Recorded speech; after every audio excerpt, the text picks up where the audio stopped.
Friends, West Bengal school service কমিশনের clerk এবং group D পদের নিয়োগের বিষয়ে একটা গুরুত্বপূর্ণ নোটিশ এই মুহূর্তে আপনাদের সঙ্গে শেয়ার করব।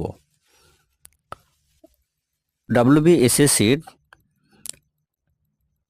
ক্লার্ক এবং গ্রুপ ডি পদের নিয়োগের জন্য অনলাইন অ্যাপ্লিকেশন জমার নোটিশ অনেক আগে প্রকাশ করেছিল।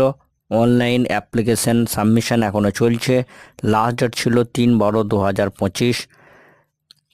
কিন্তু কমিশন এ বিষয়ে একটা প্রবলেম ওয়াচ করেছে যে টেকনিক্যাল ইস্যু বা সার্ভার প্রবলেমের জন্য অনেক ক্যান্ডিডেট আবেদনপত্র সাবমিশন করতে গিয়ে নানা প্রবলেম ফিল করছেন।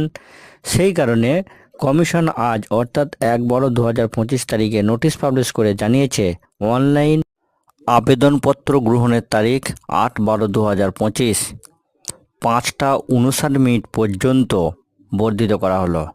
8/12/2025 রাত্রে 11:59 পর্যন্ত ক্যান্ডিডেটরা ফিজ পেমেন্ট করতে পারবেন। WBSSCর গ্রুপ সি এবং গ্রুপ বি রিলেটেড এই ইনফরমেশনটি আমি আপনাদের সঙ্গে শেয়ার করলাম। ধন্যবাদ।